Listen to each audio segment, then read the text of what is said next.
Hello दोस्तों, स्वागत है आपका अपने चैनल परफेक्ट मैथ्स में। और मैं नरेंद्र सागर आप लोगों का स्वागत करता हूं। आज स्टूडेंट्स मैं आप लोगों को पढ़ाने वाला हूं अंकगणित का बहुत ही महत्वपूर्ण टॉपिक, जिसका नाम है संख्या पद्धति। संख्या पद्धति में वैसे तो स्टूडेंट बहुत कुछ है पढ़ने के लिए, जिसमें मैं सिर्फ आज केवल आप लोगों को पढ़ाऊंगा संख्याओं के प्रकार। संख्याएं कितने प्रकार की होती हैं, तो आइए सीखते हैं संख्याएं कितने प्रकार की होती हैं, टाइप्स ऑफ नंबर्स। पहली संख्या है स्टूडेंट जो हमारे पास है, उसे हम कहते हैं प्राकृतिक संख्या। प्राकृतिक संख्याएं वे संख्याएं होती हैं जो एक से शुरू होती हैं और अनंत तक जाती हैं। जैसे उदाहरण के लिए 1, 2, 3, 4, 5 डैश डैश डैश इनफाइनाइट। तो मैंने आप लोगों को बताया प्राकृतिक संख्याएं वे संख्याएं होती हैं जो एक से शुरू होती हैं और अनंत तक जाती हैं। दूसरी संख्या जो हम लोगों को पढ़नी है वह है पूर्ण संख्या, जिसे हम लोग जानते हैं होल नंबर्स के नाम से। तो पूर्ण संख्या वह संख्याएं होती हैं यदि प्राकृतिक संख्याओं में शून्य को भी शामिल कर लिया जाए तो वे संख्याएं पूर्ण संख्याएं कहलाती हैं। जैसे प्राकृतिक संख्याएं हमारी होती हैं एक से अनंत तक। यदि प्राकृतिक संख्याओं में 1, 2, 3, 4, 5 और डैश डैश डैश इनफाइनाइट, एक से अनंत तक की जो संख्याएं होती हैं वह हमारी होती है प्राकृतिक संख्या। यदि प्राकृतिक संख्या में शून्य को भी शामिल कर लिया जाए तो वे संख्याएं कहलाएंगी पूर्ण संख्याएं, अर्थात होल नंबर। तो होल नंबर हम लोगों के कहां से शुरू होते हैं? जीरो से इनफाइनाइट तक के जो नंबर्स होते हैं वह पूर्ण संख्याएं कहलाती है। आइए नेक्स्ट नंबर देखते हैं। नेक्स्ट है समीपवर्ती संख्या, अर्थात कंसेक्यूटिव नंबर्स। तो समीपवर्ती संख्याएं वे संख्याएं होती हैं जैसे कि हम लोगों को ज्ञात करना हो 16 का समीपवर्ती संख्या। तो 16 की समीपवर्ती संख्या होगी 17। क्यों? क्योंकि 16 में 1 जोड़ने पर हमें कितना प्राप्त होगा? 17। अर्थात दी गई संख्या में एक अंक प्लस करने पर जो नंबर प्राप्त होता है वह उस संख्या का समीपवर्ती संख्या कहलाती है। जैसे 16 में 1 प्लस करने पर आप लोगों को प्राप्त होगा 17। तो 16 का समीपवर्ती संख्या क्या होगी? 17। उसी प्रकार से 20 की समीपवर्ती संख्या क्या होगी? तो 20 में 1 जोड़ने पर हम लोगों को प्राप्त होता है 21। तो 20 की समीपवर्ती संख्या कहलाएगी 21। नेक्स्ट संख्या पूर्णांक संख्या। पूर्णांक संख्या को हम लोग रेखा संख्या भी कहते हैं क्योंकि इसे रेखा पर लिखा जा सकता है। तो आइए देखते हैं पूर्णांक संख्या कौन सी संख्या होती है। वैसे तो हम सभी लोग जानते हैं पूर्णांक संख्या 0 या प्लस माइनस का कोई भी नंबर पूर्णांक संख्या के अंतर्गत आता है। जैसा कि मैंने आप लोगों को बताया पूर्णांक संख्याएं जो होती हैं उन्हें रेखा संख्या भी कहते हैं, अर्थात इन्हें रेखा पर लिखा जा सकता है।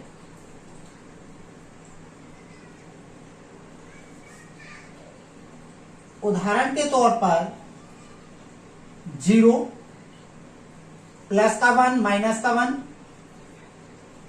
प्लस का 2 माइनस का 2, इसी प्रकार से डैश डैश डैश इनफाइनाइट। अर्थात 0 प्लस या माइनस का कोई भी नंबर हो वो संख्याएं पूर्णांक संख्याएं कहलाती हैं। नेक्स्ट नंबर हम लोग देखते हैं। अगली संख्या है हम लोगों की अभाज्य संख्या, अर्थात प्राइम नंबर। तो अभाज्य संख्याएं वे संख्याएं होती हैं जो स्वयं से व 1 से विभाजित होती हैं। अन्य किसी संख्या से ये इन संख्याओं में भाग नहीं जाता है।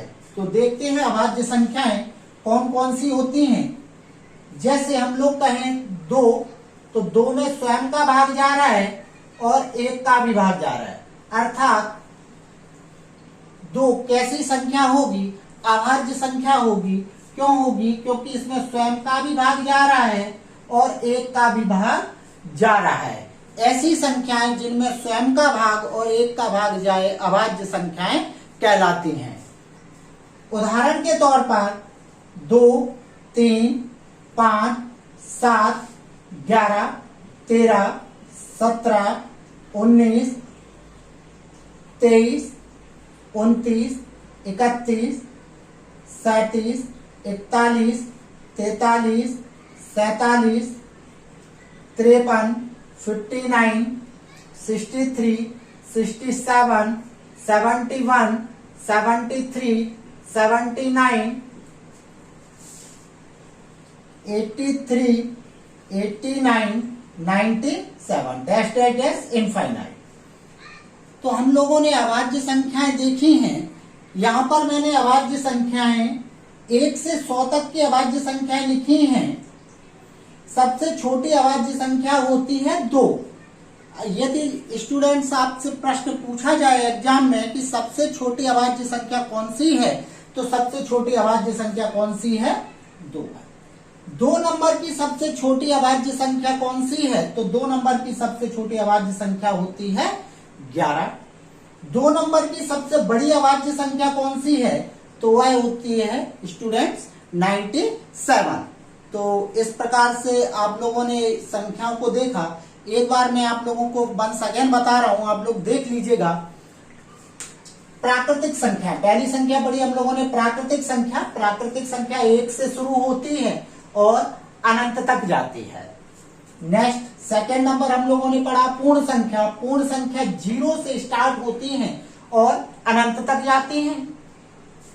समीपवर्ती संख्या, दी गई संख्या में यदि 1 जोड़ दें तो जो संख्या प्राप्त होगी वह उस दी गई संख्या का समीपवर्ती संख्या होगा। जैसे कि 16 का समीपवर्ती संख्या होगी 17। नेक्स्ट नंबर है पूर्णांक संख्या, जिसे हम रेखा संख्या भी कहते हैं। पूर्णांक संख्याओं को रेखा संख्या इसलिए कहते हैं क्योंकि इन्हें रेखा पर भी लिखा जा सकता है। तो पूर्णांक संख्या हमारी होती है 0, प्लस का कोई भी नंबर और माइनस का कोई भी नंबर पूर्णांक संख्या में आएगा। नेक्स्ट हम लोगों ने पढ़ा अभाज्य संख्या। अभाज्य संख्या वे संख्याएं होती हैं जो स्वयं से और 1 से पूर्णतः विभाजित होती हैं। तो अभाज्य संख्या सबसे छोटी अभाज्य संख्या है 2 और सबसे बड़ी 2 अंकों की अभाज्य संख्या है 97। आइए हम लोग इसके आगे की संख्या देखते हैं।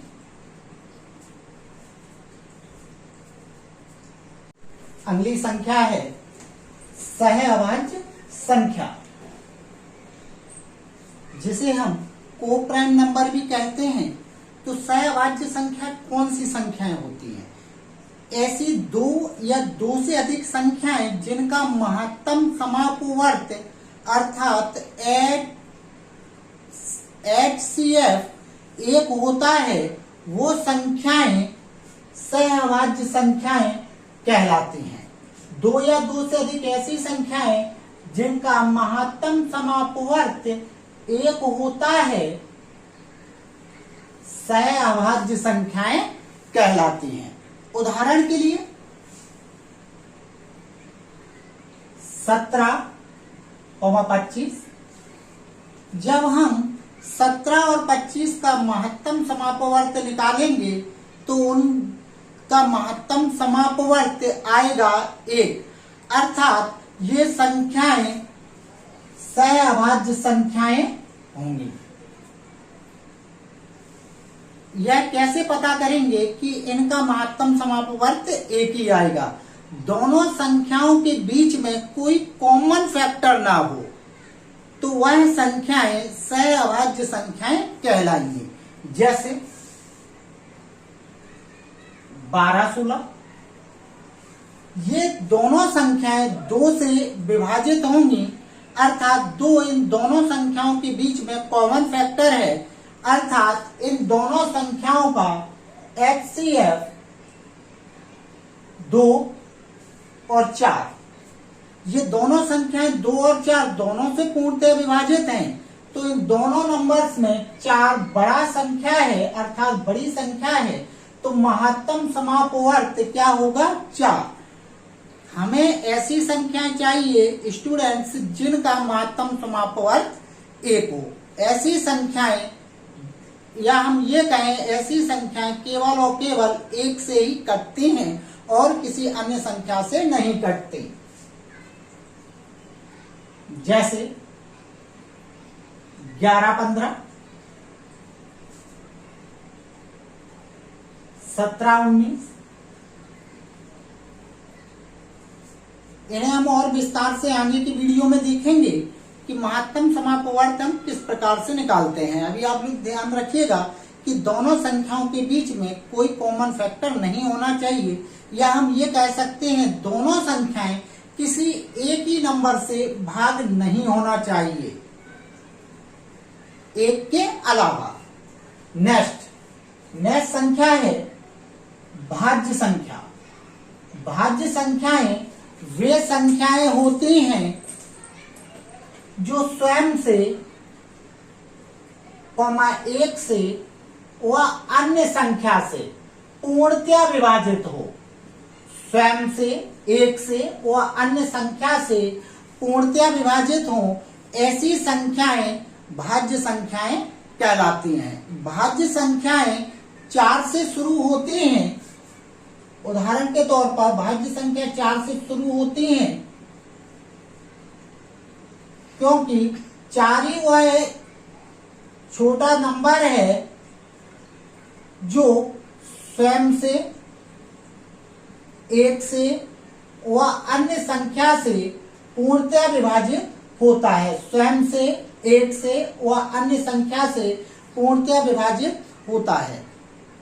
इसलिए भाज्य संख्याएं शुरुआत होती है 4 से।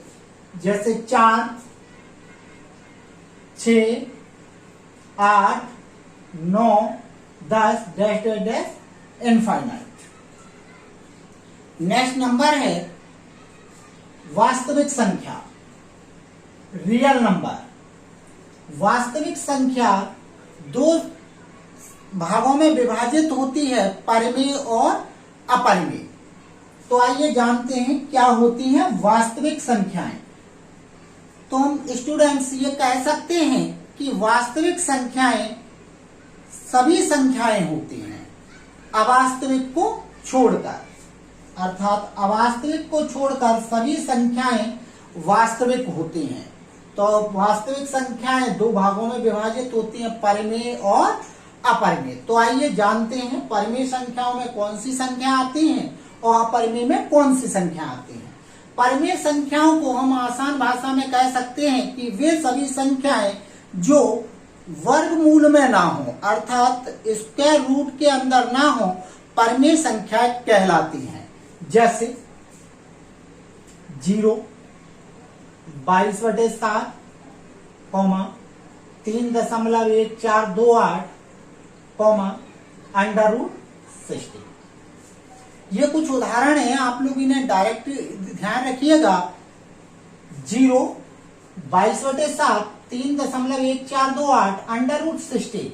यहाँ पर जैसा कि मैंने आप लोगों को शुरुआत में बताया कि परिमेय संख्याएं वे संख्याएं होती हैं जो रूट में नहीं आती। यहाँ पर हम √16 को स्क्वायर रूट के अंदर नहीं मानेंगे, अर्थात वर्गमूल के अंतर्गत नहीं मानेंगे, क्योंकि 16 को जब हम बाहर निकालेंगे तो वह आएगा 4 के रूप में बाहर, तो जो 4 है वो रूट में नहीं माना जाएगा।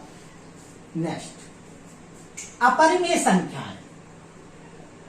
वे संख्याएं अपरिमेय संख्याएं होती हैं जो रूट से बाहर नहीं आती या रूट से बाहर आने पर जिनका मान दशमलव में होता है। जैसे √3, √5 + 7, नेक्स्ट पाई। तो स्टूडेंट्स अपरिमेय संख्या कौन सी संख्याएं होती हैं? अपरिमेय संख्या वे संख्याएं होती हैं जो रूट से बाहर नहीं आती, या फिर हम ये कह सकते हैं रूट से बाहर इन संख्याओं को निकालने पर जो इनका मान है वो दशमलव में आता है। यहां पर आप पाई को भी याद रखिएगा। पाई अर्थात पाई एक चिन्ह है और जो भी चिन्ह होंगे वो है सभी साइन या चिन्ह अपरिमेय संख्याओं के अंतर्गत आएंगे। तो यहां पर हम ये कह सकते हैं वास्तविक संख्याएं में दो संख्याएं आती हैं, परिमेय संख्या और अपरिमेय संख्या। तो नेक्स्ट नंबर देखते हैं। नेक्स्ट संख्या है अवास्तविक संख्या। अवास्तविक संख्या ऐसी संख्या जो अंडर रूट में माइनस में आती है अवास्तविक संख्याएं कहलाती हैं। जैसे उदाहरण के लिए अंडर रूट -25, अंडर रूट -36, वे सभी संख्याएं जो वर्गमूल के अंदर माइनस में आती हैं वे सभी संख्याएं अवास्तविक संख्याएं कहलाती हैं। एक चीज स्टूडेंट्स और ध्यान रखना है आप लोगों को, अवास्तविक संख्याओं का वर्गमूल ज्ञात नहीं किया जा सकता। यदि कभी आपसे एग्जाम में पूछा जाए कि अंडर रूट -25 का वर्गमूल ज्ञात कीजिए तो आप लोग ध्यान रखिएगा इनका वर्गमूल ज्ञात नहीं किया जा सकता। चाहे तो आप इन्हें नोट भी कर सकते हैं। नेक्स्ट नंबर है संयुक्त संख्या, कॉम्प्लेक्स नंबर। जानते हैं कॉम्प्लेक्स नंबर क्या होते हैं? तो वास्तविक प्लस अवास्तविक, वास्तविक और अवास्तविक संख्याओं से मिलकर जो संख्या बनेगी वह संख्या कहलाएगी संयुक्त संख्या। तो यहाँ पर वास्तविक संख्याएं दो भागों में विभाजित होती हैं, परिमेय और अपरिमेय। तो हम एक वास्तविक संख्या ले लेते हैं, ये दोनों ही वास्तविक संख्याएं हैं। तो वास्तविक संख्या में से मैं एक मान ले लेता हूं, जैसे कि मैंने यहाँ पर एक वैल्यू ली है, कोई भी एक वैल्यू ले सकता हूं। जैसे यहाँ पर मैंने वैल्यू ली है 22/7, ये वास्तविक संख्या है। अवास्तविक संख्या हम लोगों ने यहाँ पर देखी है कि अवास्तविक संख्या अंडर रूट के अंतर्गत माइनस में आती है।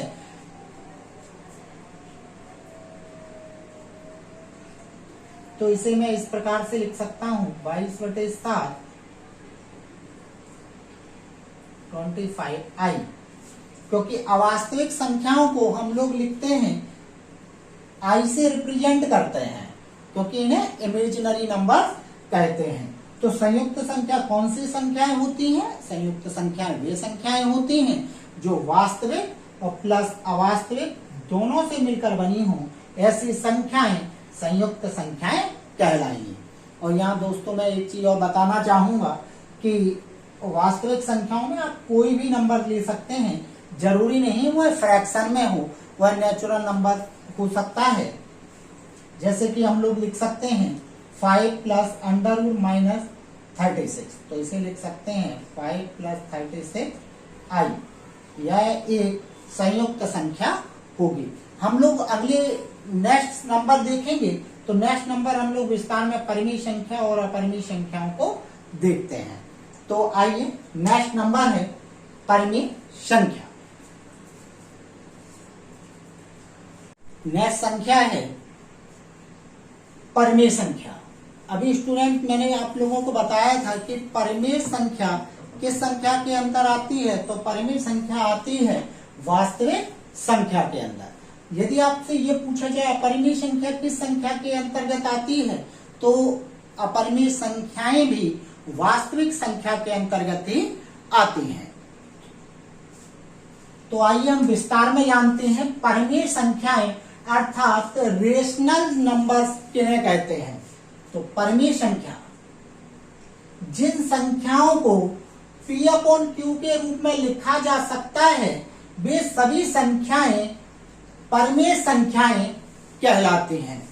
यहाँ P व Q इंटीजर्स हैं अर्थात पूर्णांक संख्याएं हैं। Q 0 नहीं हो सकता, ऐसा उसने यहाँ पर कहा है। तो हम लोग यह कह सकते हैं कि परिमेय संख्याएं वे संख्याएं होती हैं जिन्हें P/Q के रूप में लिखा जा सकता है अर्थात अंश बटे हर के रूप में लिखा जा सकता है। जैसे उदाहरण के तौर पर 0, यदि इसके नीचे छात्रों एक संख्या एक लगा दें तो 0 पर कोई प्रभाव नहीं पड़ेगा। तो 0 हो गया अंश और 1 हो गया हर। जब 1 का भाग हम शून्य में देंगे तो कोई प्रभाव नहीं पड़ेगा, अर्थात शून्य। नेक्स्ट 22/7, यह संख्या भी अंश बटे हर के रूप में लिखी गई है। तो वे सभी संख्याएं जो अंश बटे हर के रूप में लिखी जा सकती हैं परिमेय संख्याएं कहलाती हैं।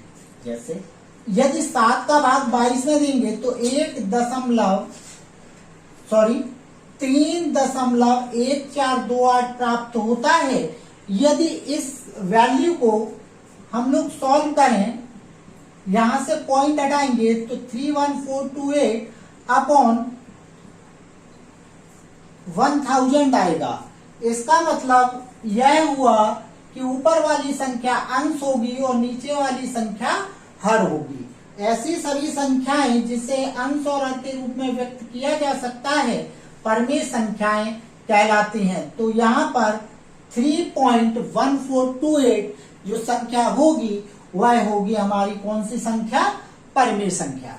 नेक्स्ट, जब हम लोगों ने नेक्स्ट उदाहरण लिखा था √16, यदि इस संख्या को सॉल्व करेंगे √16 को, तो 16 को सॉल्व करने पर, स्क्वायर रूट को सॉल्व करने पर क्या प्राप्त होता है? तो हमें प्राप्त होता है 4 प्राप्त होता है, जो कि प्लस माइनस का होता है। इसलिए √16 भी कौन सी संख्या होगी? तो हमारी होगी परिमेय संख्या। क्यों होगी √16 परिमेय संख्या? क्योंकि 16 को सॉल्व करने पर प्लस माइनस 4 आता है, अर्थात +4 के अपॉन में 1 लिख सकते हैं और -4 के अपॉन में भी 1 लिखा जा सकता है। तो यह संख्या हमारी अंश बटे हर के रूप में लिखी गई है, अर्थात न्यूमरेटर अपॉन डिनोमिनेटर के रूप में लिखी गई है। तो √16 भी हमारी परिमेय संख्या होगी। नेक्स्ट, परिमेय संख्याओं से एक बहुत ही महत्वपूर्ण प्रश्न आता है एग्जाम हॉल में, जिसमें यह कहा जाता है कि कौन सी संख्या परिमेय संख्या नहीं है। तो मैं यहाँ पर कुछ उदाहरण दे रहा हूं, वैसे आप लोग ध्यान रखिएगा, अपरिमेय संख्याओं को छोड़कर लगभग सभी संख्याएं परिमेय संख्याएं होती हैं। जैसे परिमेय संख्याओं को हम लोग बांट सकते हैं प्राकृतिक संख्याओं में, क्योंकि प्राकृतिक संख्याओं को उदाहरण अभी हमने थोड़ी देर पहले पढ़ा था। प्राकृतिक संख्याएं शुरू होती है 1 से, 1 2 3 4 5 डैश डैश डैश इनफाइनाइट। तो प्राकृतिक संख्याएं 1 से शुरू होती हैं और अनंत तक जाती हैं। क्या प्राकृतिक संख्याएं परिमेय संख्या होती हैं? तो जी हाँ स्टूडेंट्स, सभी प्राकृतिक संख्या परिमेय संख्याएं होती हैं, क्योंकि इन सभी के नीचे यदि मैं 1 लिख दूं तो यह सभी संख्याएं किसके रूप में हो जाएंगी? अंश बटे हर के रूप में हो जाएंगी। तो मैं ये कह सकता हूं कि सभी प्राकृतिक संख्या कौन सी संख्याएं होंगी? तो सभी प्राकृतिक संख्याएं परिमेय संख्याएं होंगी। उसी प्रकार से सभी पूर्ण संख्याएं भी परिमेय संख्याएं होंगी। सभी पूर्ण संख्याएं भी परिमेय संख्याएं होंगी, क्योंकि पूर्ण संख्या स्टार्ट होती है 1 से, 1 2 पूर्ण संख्या शुरुआत होती है, पूर्ण संख्या शुरुआत होती है 0 1 2 3 डैश डैश डैश इनफाइनाइट। तो पूर्ण संख्याओं के नीचे यदि हम 1 लिख दें तो यह सभी संख्याएं भी अंश बटे हर के रूप में हो जाएंगी, अर्थात पूर्ण संख्याएं भी परिमेय संख्याएं होंगी, क्योंकि परिमेय संख्याओं को P/Q के रूप में लिखा जाता है। नेक्स्ट नंबर है पूर्णांक संख्या। जैसा कि स्टूडेंट अभी थोड़ी देर पहले मैंने आप लोगों को बताया, पूर्णांक संख्याओं को हम लोग रेखा संख्या कहते हैं, और पूर्णांक संख्या वे होती हैं जिनकी शुरुआत होती है 0 +-1 +-2 और डैश डैश प्लस-माइनस इनफाइनाइट। तो क्या सभी पूर्णांक संख्या परिमेय संख्याएं होंगी? तो जी हाँ, सभी पूर्णांक संख्या परिमेय संख्याएं होंगी। देखते हैं, यदि मैं 0 के नीचे 1 लगा दूं तो 0 मेरी कौन सी संख्या होगी? तो 0 मेरी संख्या होगी परिमेय।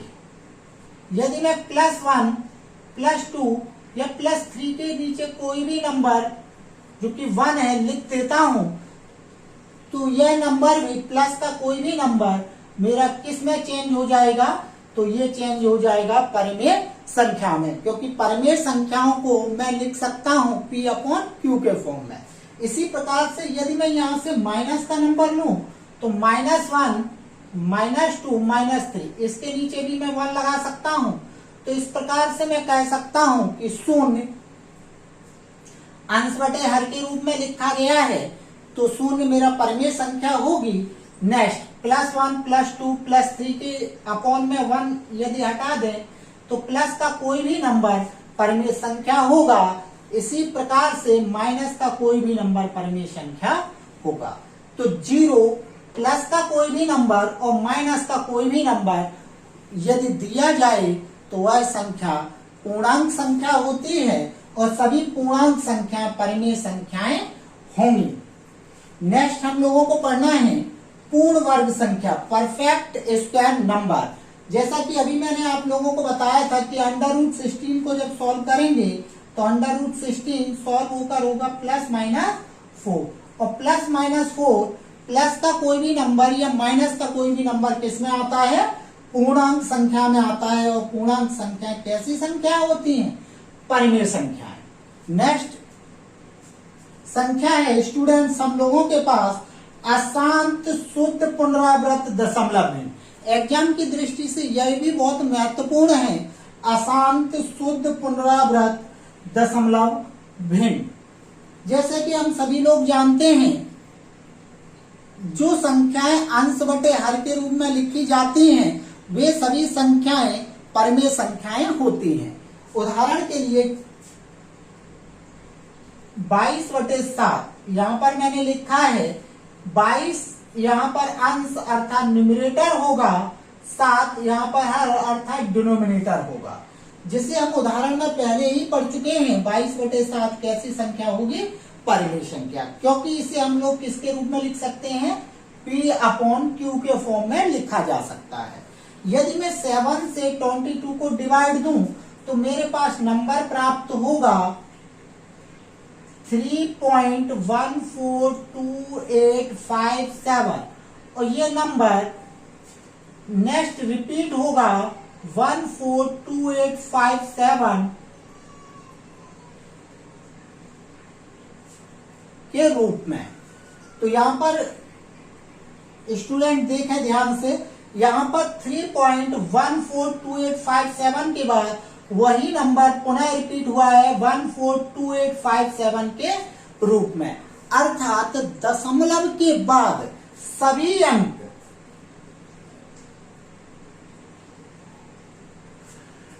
रिपीट होते हैं, सभी अंक रिपीट होते हैं, तो वह संख्या अशांत शुद्ध पुनरावृत्त दशमलव भिन्न कहलाती है। जैसे 1.333 इनफाइनाइट, तो यहां पर 1.3 रिपीट हुआ है 333, तो 3 के ऊपर बार लगा देंगे, तो यह नंबर 1.3 पर बार हम लोगों की संख्या बनेगी अशांत शुद्ध पुनरावृत्त दशमलव भिन्न। उसी प्रकार से 2.9595 इनफाइनाइट को हम लोग लिख सकते हैं 2.95 पर बार। तो यहां पर यह संख्या भी हम लोगों की होगी अशांत शुद्ध पुनरावृत्त दशमलव भिन्न। तो स्टूडेंट्स आज के लिए बस इतना ही। आज हम लोगों ने संख्याओं के प्रकार देखे, जिसमें हम लोगों ने जाना कि एग्जाम की दृष्टि से संख्याएं कितनी महत्वपूर्ण होती हैं। इसके क्वेश्चन मैं अगले वीडियो में लेकर आऊंगा, तो आप लोग उन क्वेश्चनों की प्रैक्टिस करके ये जान सकते हैं कि एग्जाम हॉल में प्रश्न किस प्रकार से संख्याओं से पूछे जाते हैं। और स्टूडेंट्स यदि मेरे द्वारा कोई भी चीज आपको पढ़ाई गई हो और वो चीज नहीं समझ में आई है तो आप इस वीडियो को वंस अगेन दोबारा से देख लीजिएगा, तो आपको वो समझ में आ जाएंगी। यदि फिर भी कोई प्रॉब्लम है तो आप लोग मुझे कमेंट्स में लिखकर भेज सकते हैं कि सर इस प्रकार से हमें ये संख्या नहीं समझ में आ रही है। बस इतना ही आज के लिए काफी है। और स्टूडेंट्स एक बात और कहना चाहूंगा YouTube पर ये मेरा पहला वीडियो है। यदि इसमें कोई गलती हो तो आप लोग मुझे कमेंट में बता दीजिएगा, उसे मैं ठीक कर लूंगा। Okay, thank you watching for this video. Thank you very much.